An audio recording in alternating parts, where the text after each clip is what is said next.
Maaaring kailanganin mong marinig ito, minamahal, hindi ka pababayaan ng Diyos. Ikaw ba ay kasalukuyang nasa isang sitwasyon na nangangailangan ng interbensyon ng Diyos? Marahil ay iniwan ka na ng mga taong pinagkatiwalaan mo. Nag-aalala ka ba na ang iyong mga manunuya at mga mapagbiro ay magtatagumpay sa iyo? Alam mo ba na ang Diyos ay nakatali sa isang sumpa na hindi ka iiwan o pababayaan? Malalaman mo ang lahat ng ito at higit pa sa video na ito. Gayunpaman, kung hindi ka pa nakakapag-subscribe, mangyaring gawin ito ngayon. Mga minamahal, ang walang hanggang katotohanan ay palaging darating ang Diyos para sa kanyang mga anak. Maaaring mukhang nasa bingit ka ng pagkawala ng isip o lahat ng pinaghirapan mo. Marahil ay mayroon kang ultimatum na nakaka-stress sa iyo. Tumakbo ka kahit saan para sa isang solusyon, ngunit wala kang nakita. Alamin na ang iba ay maaaring mabigo, ngunit ang Diyos ay hindi. Kahit na nananatiling 1 minuto para sa iyo na mapahiya, siya ay darating ng malakas. Lahat ng tao sa mundo ay tiyak na magkakaroon ng mga sandali ng kawalan ng katiyakan. Walang sinuman ang nakaligtas sa mga panahon ng pasakit at desperado na mga panahon, anuman ang katayuan, paniniwala, lahi, kulay, at bi. Maging si Jesus, ang Diyos sa anyong tao, ay nagkaroon ng kanyang makatarungang bahagi. Mas masahol pa, ang mundo ay tumutukoy sa tagumpay sa isang tiyak na pamantayan. At kapag hindi maabot ng isa ang pamantayan, madaling mabigo. Alam mo ba kung bakit nangyayari ang lahat ng ito? Ito ay dahil ang dyablo ang prinsipe ng mundong ito, at hindi mo maaasahan ang kapayapaan saan man ang dyablo ang maghari. Gayunpaman, ang Diyos ay may paraan para sa kanyang mga anak. Ano man ang gawin ng dyablo, sa katagalan, palaging naglalaro ang dyablo sa mga kamay ng Diyos. Minamahal, maaaring nakabitin ka sa isang hibla ng pag-asa, bahagya ng kumapit, sa lahat ng bagay sa paligid mo ay sumisigaw, tapos na. Ngunit huwag magpanik. Tingnan ang Diyos bilang isang master chess player. Alam mo ba kung bakit? Ito ay dahil nakikita niya ang hindi nakikita ng iba. Marahil ang kalaban ay nagdiriwang na ng checkmate. Ngunit ang Diyos ay hindi nagpapanik, dahil sa isang banal na galaw, maaari niyang ilipat ang buong board. At ang mukhang pagkatalo ay nagiging tagumpay mo. Ang tila katapusan ay nagiging simula ng isang mas malaking kaluwalhatian. Naaalala mo ba ang nangyari sa kasal sa Kanaan? Isang kahiyahiyang sakuna ang malapit ng mangyari. Ang isang araw ng kagalakan ay malapit ng mauwi sa isang araw ng sakit. Pagkatapos ng lahat, ano ang mas nakakahiya kaysa sa maubusan ng alak sa pagdiriwang ng kasal? Anong kahihiyan sa publiko yon? Ang mga panauhin, masayang nakadamit, at mga miyembro ng mataas na mesa, napakarilad na nakaupo, lahat ay nag-enjoy sa ritmo ng musika habang humihigop ng alak. Samantala, ang iba ay walang katapusang naghihintay sa kanilang turn. Nang walang anumang opisyal na anunsyo, nagsimulang mapansin ang mga bisita. Nagsimulang kumalat ang mga bulong, natapos na ang alak. Isang malawak na pinto ang bumukas para sa tsismis. Ang dating kapaligiran ng kapayapaan at kagalakan ay unti-unting nagbago. Ang mga tagapaglingkod ay tumatakbo mula sa haligi hanggang sa pwesto, naghahanap ng posibleng solusyon. Sa kabutihang palad, napunta kay Mary ang bagay na yon, at ang kanyang puso ay napunta sa bagong kasal. Mabilis niyang inalerto si Jesus na nang maglaon ay gumawa ng isang himala. Iyon ang kanyang unang himala. Ginawa niyang alak ang tubig. Wala nang kahihiyan, wala nang panunumbat. Sila ay nagpatotoo na ang bagong alak ay higit na mabuti kaysa sa una nilang inihain. Sinabi niya, ang bawat tao ay naglalabas muna ng piniling alak at pagkatapos ay ang mas murang alak pagkatapos ng labis na inumin ng mga bisita. Ngunit natipid mo ang pinakamahusay hanggang ngayon. Nakikita mo ba yun? Hindi lamang isang matamis na alak, ngunit higit pa sa sapat upang maglibot. Ang kanilang kahihiyan sa kalaunan ay nagbigay daan sa kaluwalhatian, na nagpapatunay sa mga banal na kasulatan sa Isayas 6:17. Sinasabi nito, sa halip na iyong kahihiyan ay tatanggap ka ng dobleng bahagi, at sa halip na kahihiyan ay magagalak ka sa iyong mana. At sa gayon ay magmamana ka ng dobleng bahagi sa iyong lupain, at ang walang hanggang kagalakan ay magiging iyo. Hindi ba ito nagpapahiwatig na kapag ang Diyos ay dumating, siya ay darating sa isang malaking paraan? Isipin kung hindi pumasok si Jesus. Isipin ang kahihiyan at kahihiyan.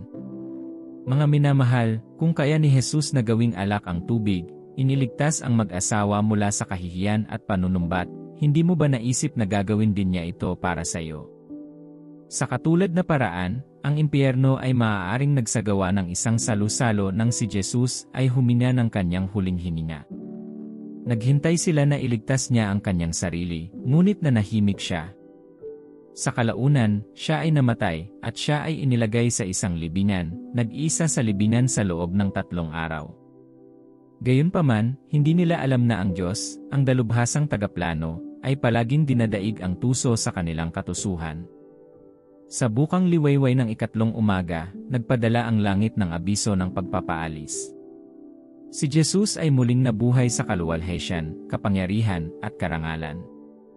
Ang kamatayan ay natalo. Walang pagpipilian ang libingan kundi isuko ang pag-angkin nito. Sa kalaunan ay isusulat ni Apostol Pablo ang tungkol dito sa isa mga taga-Korinto 2:8. Sinabi niya, walang sinuman sa mga pinuno ng panahong ito ang nakaunawa nito, sapagkat kung naunawaan nila ito, hindi nila ipinako sa krus ang Panginoon ng kaluwalhatian. Sa makatuwid, minamahal, kung nahihirapan ka sa mga damdamin ng pagtanggi, kahihiyan, at pangungutya, marahil ay natatakot ka na maiwan kang mag-isa sa malamig na mundong ito, maaaring ito ay dahil sa pagkamatay ng isang mahal sa buhay, o ikaw ay pinagtaksilan. Marahil ay hindi mo nakikita ang Diyos na gumagawa, o ang mapagmahal na mga kamay ng tagapagligtas ay tila hindi naaabot. Kahit na ang demonyo ay bumubulong sa iyo na ito ay tapos na. Ngunit alamin ito, hindi ka maaaring iwan ng Diyos. Huwag mong isipin kahit isang segundo na pinabayaan ka na niya. Hinding-hindi niya gagawin yon. Gusto mo bang malaman kung bakit? Tignan natin kaagad ang ilang dahilan. Una, siya ay isang responsableng ama. Kailangan mong tandaan kung sino ka. Ikaw ang pinakamamahal na anak ng Diyos. Alam mo ba kung gaano kakumit ang isang ina sa kanyang anak? Magiging interesado kang malaman na ang Diyos ay higit na nakatuon sa iyo kaysa doon.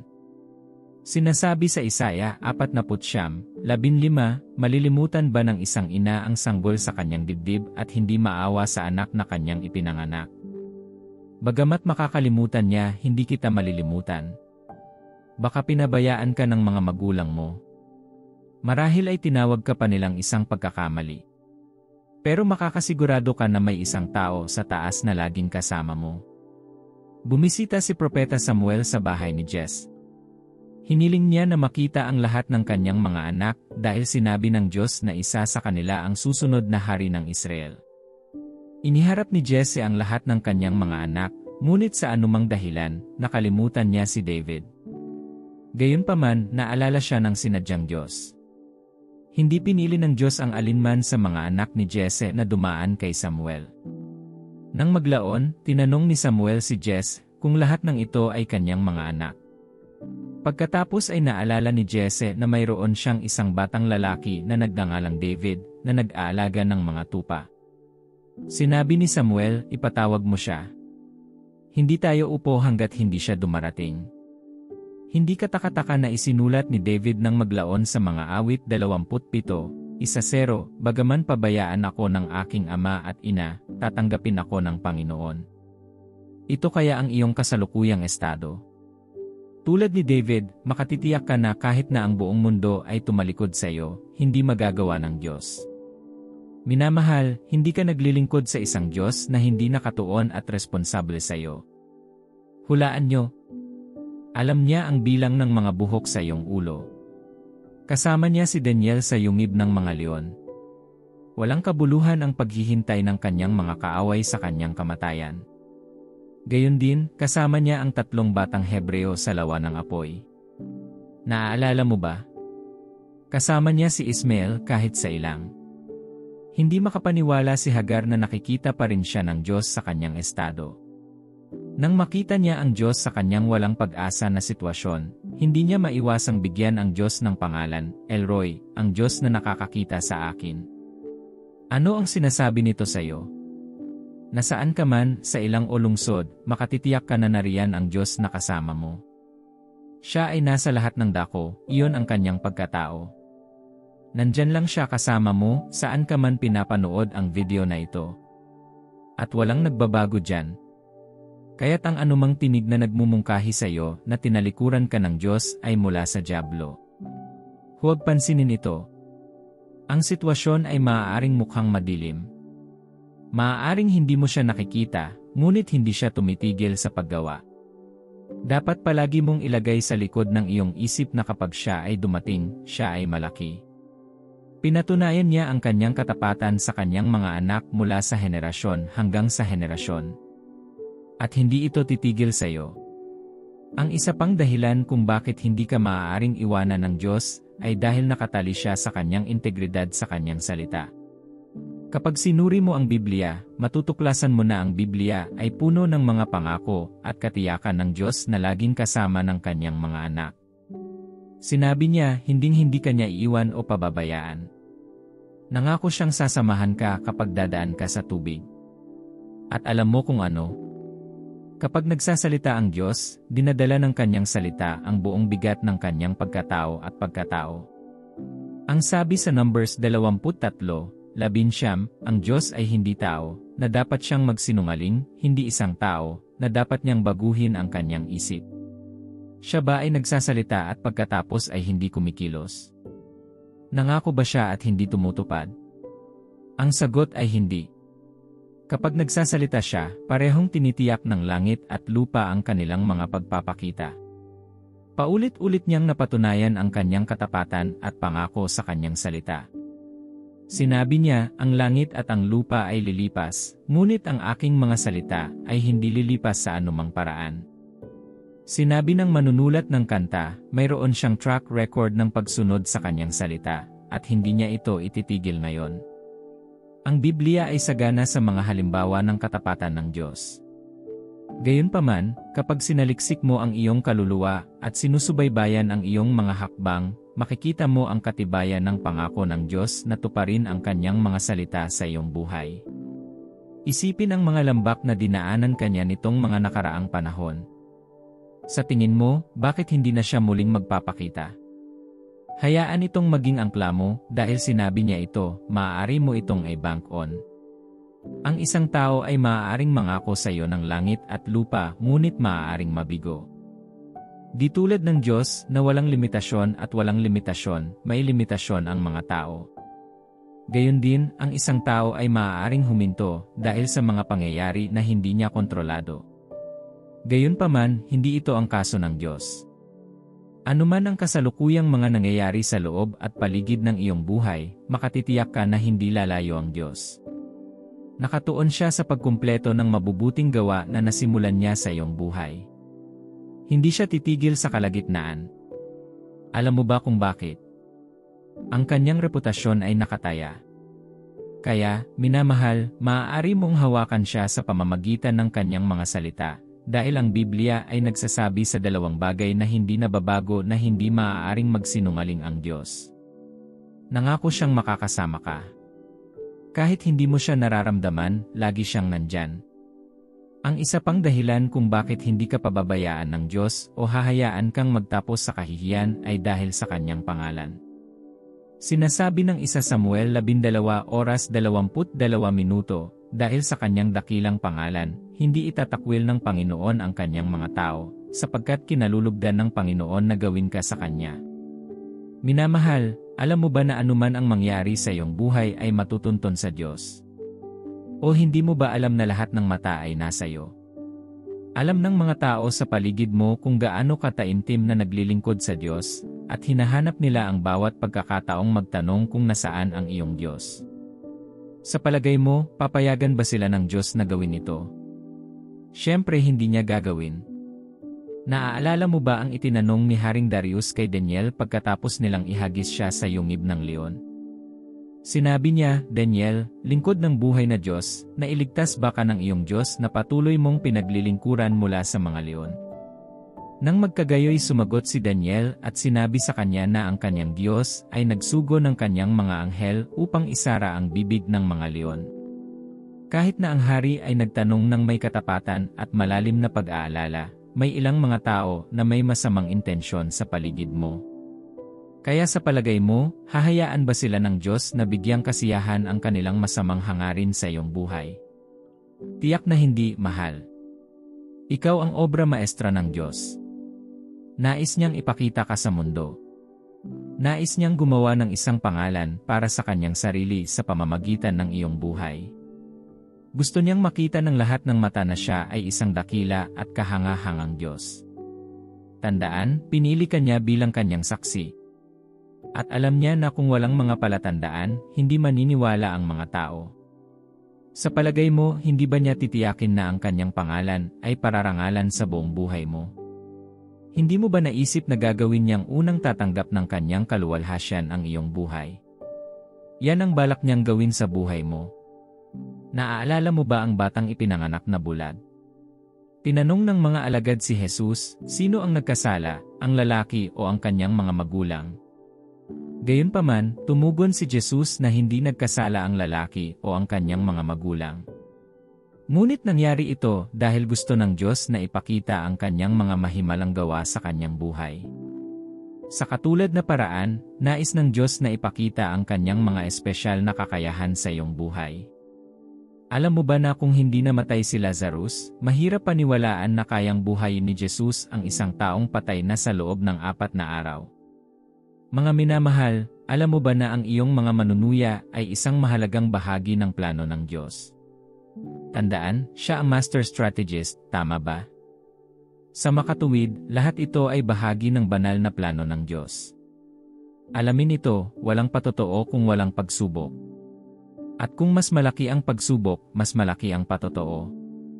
Kung mayroong anumang bagay na dapat mong panghawakan, ito ay dapat na ikaw ay natatanging proyekto ng Diyos, at ang Diyos ay gumagawa ng isang pangalan para sa kanyang sarili sa iyong buhay. Masasabi mo ba ito ng malakas? Bilang anak ng Diyos, hindi ka magtatapos sa kahihiyan.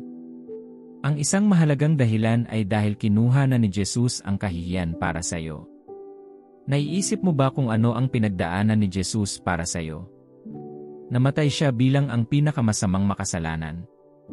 Dinuraan siya ng mga ito. Napakaraming kakilakilabot na bagay ang ginawa nila sa kanya. Hinubaran siya ng mga kawal ng kanyang mga damit bago siya ipinako sa krus. Ano ang maaaring mas masahol pa kaysa doon? Ginawa niya ang lahat ng ito para sa iyo.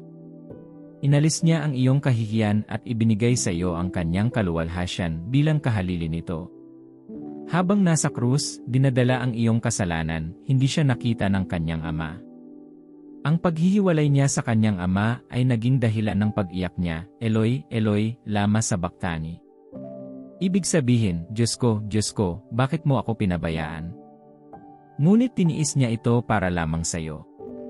Ayon sa aklat ng Hebreo, tiniis niya ang krus at hinamak ang kahihiyan. Iniwan siya ng kanyang ama para lagi kanyang yakapin. Nakikita mo na ba ngayon kung bakit hindi ka kayang pabayaan ng Diyos? Nabayaran na ni Jesus ang buong halaga. Ang natitira na lang na gagawin mo ay ang pumasok sa kanyang kapahingahan. Lahat ng ito ay ginawa niya dahil sa pagmamahal niya sa iyo. Kung naramdaman mong pinagtaksilan ka ng taong mahal mo, tandaan mong may taong nagmamahal sa iyo ng walang hanggang pagmamahal. Kung naisip mo na mapupunta ka sa kahihiyan, tandaan na kinuha na ni Jesus ang iyong kahihiyan sa kanyang sarili. Ano ang dapat mong maging tugon dito? Mahalagang maunawaan ito dahil kailangan ng isang partikular na postura upang ma-access at matamasa ang pribilehiyo ng nakaaliw na presensya ng Diyos. Ibig sabihin, may ilang bagay na dapat mong gawin para maakit ang tulong ng Diyos. Numero 1, manalig sa Diyos. Minamahal, gusto mo bang magpakita sa iyo ang Diyos bago maging huli ang lahat, sa gayoy inililigtas ka sa kahihiyan at kapintasan? Pagkatapos ay kinakailangan na lubos kang magtiwala at umasa sa kanyang mga kakayahan. Kita mo, napakalinaw ng Biblia tungkol dito. Roma 10:11, gaya ng sinasabi ng banal na kasulatan, ang sinumang naniniwala sa kanya ay hindi mapapahiya kailanman. Maaari mo bang bigyang pansin ang talatang iyon? Ang talatang ito ay nagbibigay ng katiyakan ng may ganap na katiyakan. Dapat mong tandaan na kapag sinabi ng Biblia ang sinuman, nangangahulugan ito ng sinuman. Sa makatuwid, anuman ang iyong nararanasan ngayon, hinihiling lamang nito na lubusan kang magtiwala sa Diyos. Sinasabi ng Biblia, ang taong nag-aalinlangan ay hindi tatanggap ng anuman mula sa Diyos. Sa kasamaang palad, ang dyablo ay nagtagumpay sa pagpapalit ng pananampalataya ng takot para sa napakaraming mananampalataya. Sa gayon ay nagpapahintulot sa kanya na pahirapan sila at hadlangan sila sa pag-access sa tulong ng Diyos. Ngunit upang makalaya sa kanyang pagkakahawak, tulad ni Isaias, dapat kang magkaroon ng di natitinag na pananampalataya sa kakayahan ng Diyos na iligtas ka. Sinasabi ng Isaias 50:7, "Dahil tinutulungan ako ng Panginoong Diyos, hindi ako mapapahiya. Kaya't inilagay ko ang aking mukha na parang bato, at alam kong hindi ako mapapahiya." Minamahal, may kapahingahan sa pagtitiwala sa Diyos. Mayroon kang Ama na hinding-hindi magpapatalo sa iyo, at iyon ay nasa isang panahon. Bagamat maaaring bumangon ang mga bagyo at maaaring dumating ang mga hamon, malalampasan mo. At alam mo ba kung ano ang patunay ng iyong pagtitiwala sa Diyos? Ganap na pagsunod. Nagtataka kung bakit. Kapag namagitan ng Diyos, madalas niyang ginagawa ito sa pamamagitan ng pagbibigay sa iyo ng malinaw na mga tagubilin. Tandaan ang himala ng tubig sa alak. Sinabihan sila ni Jesus na punuin ng tubig ang mga palayok at ginawa nila. Kahit na ang mga tagubilin ay parang katawa-tawa, ginawa nila ito ng walang kinalaman. Alam mo kung ano ang nangyari pagkatapos? Nakatanggap sila ng isang himala. Number 2, humingi ng tulong sa Kanya. Minamahal, kanino ka humihingi ng tulong sa mahihirap na oras? Ang sagot na ito ay kinakailangan dahil tinutukoy ng taong pinagtutuunan mo ng pansin ang mga resultang makukuha mo. Para maging mas praktikal, sino ang laging naka-speed dial kapag nagkakaproblema ka? Ang iyong asawa? Mga magulang mo? Sinabi ng salmista, yaong mga tumitingin sa kanya ay nagniningning, ang kanilang mga mukha ay hindi kailanman nababalot ng kahihiyan. Naaalala mo ba kung paano lumakad si Pedro sa tubig? Mapapansin mo na nagsimula siyang lumubog nang ilayo niya ang kanyang mukha kay Jesus. Iyan ang nangyayari kapag iniiwas mo ang iyong tingin kay Jesus. Magsisimula kang lumubog at makaramdam ng pagod sa mga hamon. Hindi mo gugustuhing mangyari ito sa iyo, hindi ba? Tulad ng isang anak na humihingi ng tulong sa kanyang ama, bilang minamahal na anak ng Diyos, nais ng Diyos na tumingala ka sa Kanya para sa lahat. Maging mapagpakumbaba upang humingi ng tulong sa Kanya. Huwag hayaan na Siya ang iyong huling paraan. Sa halip, hayaan Siyang maging una at tanging resort mo. Sinabi ni David na iangat niya ang kanyang mga mata sa mga burol, kung saan nanggaling ang kanyang tulong. Pagkatapos ay mabilis niyang sinabi na ang kanyang tulong ay nagmumula sa Panginoon, na gumawa ng langit at lupa. Kung gayon, ano ang tugon ng Diyos dito? Patuloy niyang sinabi na hindi hahayaan ng Diyos na madulas ang kanyang paa. Mga minamahal, ito ang Diyos para sa iyo, at ito lamang ang iyong patotoo kapag itinaas mo ang iyong mga mata sa Diyos. Sinasabi ng Biblia na nagpadala ang Diyos ng makamandag na ahas sa mga Israelita upang kagatin at patayin sila dahil nagsalita sila laban sa Kanya at sa Kanyang lingkod na si Moises. Nang maglaon ay nagsisi sila at humingi ng tawad. At nang ipanalangin ni Moises ang mga tao, hindi lang inalis ng Diyos ang mga ahas sa kanila. Sa halip, sinabi niya kay Moises na gumawa ng isang tansong ahas at ilagay ito sa isang poste, at sinuman ay maaaring tumingin dito at mabuhay. Ginawa ito ni Moises at nangyari ito ayon sa inilaan ng Diyos. Katulad nito, ipinako nila si Jesus sa krus. Kaya tumingin ka sa Kanya at hindi ka na mapapahiya. Numero ng 3, alamin kung sino ka. Alam mo ba na ang problema sa pagkakakilanlan ay isa sa pinakamabisang kasangkapan sa kamay ng dyablo? Napakalungkot na patuloy na ginagamit ng dyablo ang tool na ito dahil maraming mananampalataya ang hindi nakakaalam kung sino sila sa Diyos. Naglalakad ang mga prinsipe na nakataas ang ulo, tama ba? Dahil alam nilang ang kanilang amang hari ang may kontrol. Gayunpaman, may problema kapag nawala ang pagkakakilanlan ng isang prinsipe. Iyon ang masamang senaryo na pinag-usapan ng mga ngaral. Sa kanyang mga salita, nakakita ako ng mga alipin na nakasakay sa kabayo, habang ang mga prinsipe ay naglalakad na parang mga alipin. Minamahal, bakit mo pahihintulutan ang dyablo na tratuhin ka bilang isang alipin? Bakit ka maniniwala sa dyablo kapag sinabi niyang hindi ka sapat? Inihahayag na ng Biblia kung sino ka sayo. Ang anumang kulang dito ay isang kasinungalingan. Isa kang mahalikang pagkasaserdote. Ikaw ay isang piniling henerasyon. Ikaw ay banal at ikaw ay pag-aari ng Diyos. At alam mo kung ano? Dapat mong itapon ang anumang bagay na salungat dito. Huwag mong hayaang pigilan ka ng kasalanan ng iyong nakaraan. Kahit na nagkasala ka, hindi ka walang tulong. Sinasabi ng Biblia na mayroon kang tagapagtanggol. Siya ang nagbabayad salang sakripisyo para sa iyong kasalanan. Ang kanyang pangalan ay Jesus. Ang kailangan mo lang gawin ay aminin ang iyong mga kasalanan. At kapag darating ka, matapang kang darating. Binigyan ka ng Diyos ng libreng pagpasa sa dugo ni Jesus. Mayroon kang imbitasyon na lumapit sa trono ng grasya ng buong tapang. Kapag dumating ka, maaari mong ihiga ang anumang bumabagabag sa iyo sa kanyang paanan. Mayroon kang ganap na karapatan na ipagpalit ang lahat ng iyong mga pasanin para sa kanyang pahinga. Paano mo maiisip na ikaw ay nag-iisa, kung ibinigay ng iyong ama ang kanyang napakaraming anghel sa iyo bilang mga espiritong naglilingkod? O hindi mo ba alam na ang mga para sa iyo ay higit na marami kaysa sa mga laban sa iyo? Bilang minamahal na anak ng Diyos, pinutungan kanya ng kaluwalhatian at karangalan. Kaya lumakad na may ganitong kamalayan. Numero 4, manatiling konektado sa Kanya. Panghuli, mga minamahal, alamin na upang tamasahin ang pagsama ng Diyos sa lahat ng oras, dapat kang manatiling konektado sa Kanya.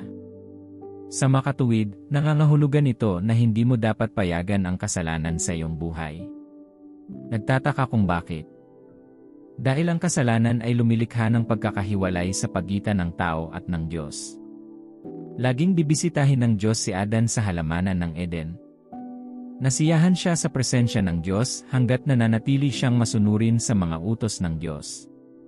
Ngunit nang magkasala siya, pinaalis siya ng Diyos sa halamanan ng Eden. Ang kasalanan ay naging sanhi ng pagkawala ng tao sa nananatili na presensya ng Diyos. Alam mo kung ano? Ang pangako ng Diyos na laging kasama mo ay makikita lamang kapag kumonekta ka sa Kanya. Gaya ng sinasabi ng Biblia, ang bisig ng Panginoon ay hindi masyadong maikli upang iligtas ka, ni ang Kanyang tainga ay masyadong mapurol upang makinig sa iyo.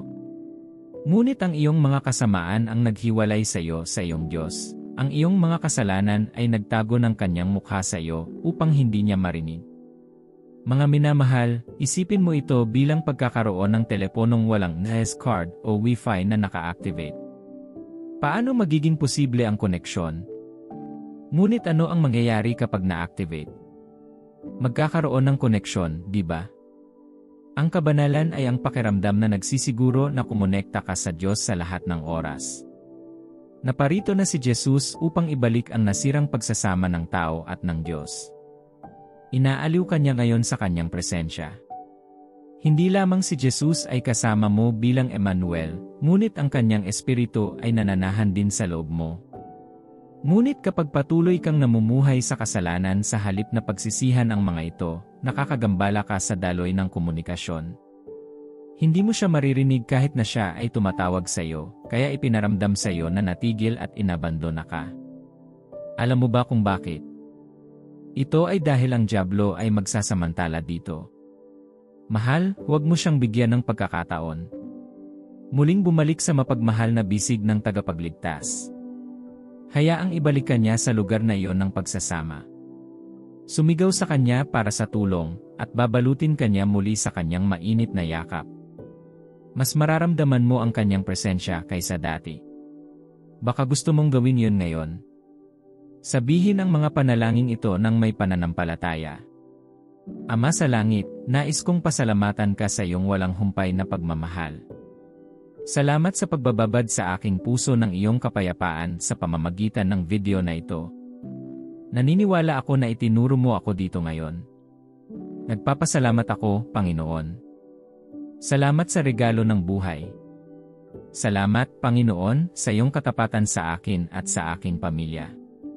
Salamat sa bawat panahon ng aking buhay. Salamat, Panginoon, dahil kahit na ang mga masasamang karanasan ay mga kasangkapan sa paghubog sa akin na maging pinakamahusay na bersyon ng aking sarili. Mahal na Panginoon, alam kong iniingatan ako ng iyong mga awa. Salamat dahil ang mga awa na ito ay bago tuwing umaga. Pinagpapala kita, mahal na Panginoon. Ipinapahayag ko na ikaw ay isang mapagmahal at responsableng Ama. Mahal na Panginoon, ikinalulungkot ko ang pagdududa sa iyong presensya.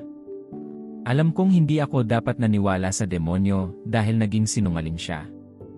Siya pa nga ang ama ng kasinungalingan. Ngayon mas alam ko na. Panginoon, pinagsisisihan ko ang bawat kasalanan na maaaring makahadlang sa akin sa pag-access sa iyong tulong sa oras na ito. Patawarin mo sana ako. Hayaang manaig ang iyong awa sa bawat hindi kasiyasyang paghatol laban sa aking buhay.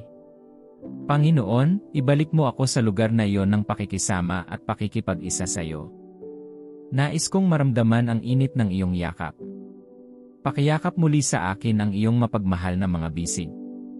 Matamis na banal na espiritu, mangyaring ibabad ang aking puso ng iyong kapayapaan. Panginoong Hesus, pinili kong maniwala sa iyong salita. Mangyaring hayaan akong makahanap ng kapahinahan para sa aking pagod na kaluluwa, alam na ikaw ay laging kasama ko. Panginoon, hinihiling ko na tulungan mo akong magtiwala sa iyo ng lubusan. Pagod na akong gumawa ng paraan. Mula ngayon, isinusumite ko ang aking mga plano at kalooban sa iyo. Mangyaring idirekta ang aking landas. Humingi ako ng tulong sa iyo. Pakinggan mo ang aking pagsusumamo. Panginoon, hinihiling ko na huwag mo akong ipaubaya sa kabustuhan ng aking mga kaaway. Mangyaring, Panginoon, dumaan ka para sa akin. Ipinagkakatiwala ko ang aking sarili at lahat ng may kinalaman sa akin sa iyong pangangalaga. Nagtitiwala ako na ligtas kami sa iyo. Huwag mo sana kaming ikahiya. Panginoon, ipinagkakatiwala ko sa iyo ang bawat sitwasyong bumabagabag sa akin. Iniiwan ko lang sila sa iyong paanan. Panginoong Hesus, tumanggi akong mabalisa. Asikasuhin mo ang aking mga pangangailangan. Panginoon, dalangin ko na ibigay mo ang kinakailangang lakas para sa panahong ito. Mangyaring iligtas ako mula sa mahigpit na pagkakahawak ng depresyon. Punuin mo ang puso ko ng iyong kagalakan. Panginoong Hesus, kinikilala ko na sa iyo lamang nagmumula ang aking tulong. Walang ibang makakapalit sa iyo sa buhay ko. Panginoon, tulungan mo akong laging tumingala sa iyo, kahit sa mahihirap na panahon. Mahal na Hesus, alam ko na ang iyong tulong ay laging nasa oras. Hindi ka masyadong maaga o huli. Mangyaring bigyan ako ng biyayang magtiwala sa iyong panahon. Panginoon, tulungan mo akong huwag kalimutan kung sino ako sa iyo. Mangyaring ipaalala sa akin ang lahat ng sinabi mo sa akin at tungkol sa akin. Mangyaring bigyan ako ng biyaya na huwag maniwala sa mga kasinungalingan ng dyablo. Sa halip, tulungan mo akong mamuhay tulad ng prinsipe kung sino ako. Sa pamamagitan ng iyong pangalan, ipinag-uutos ko na para sa aking kahihiyan, nakakakuha ako ng dobleng karangalan. Ipinapahayag ko na gagawin mong pagkilala ang aking pagtanggi. Ipinapahayag ko na ako ay kaluguran ng Diyos at ang aking lupain ay may asawang muli. Salamat, Hesus, dahil hinding-hindi mo ako tatalikuran. Thank you kasi hindi ako mapapahiya. Nagpapasalamat ako, Panginoon, dahil wala akong pag-asa. Salamat, Banal na Espiritu, dahil hindi ko kailangang dumaan sa buhay na mag-isa. Mangyaring tanggapin ang aking pasasalamat. Ang lahat ng ito at higit pa ay hiniling ko sa hindi nagkukulang na pangalan ni Jesus. Amen. Ano ang nararamdaman mo, mahal? Na-refresh ka ba? Luwalhati sa Diyos. Tandaan na ibahagi ang nakakahikayat na mensaheng ito sa isang taong nangangailangan nito ngayon. Naway hindi mawala sa iyo ang presensya ng Diyos. Amen.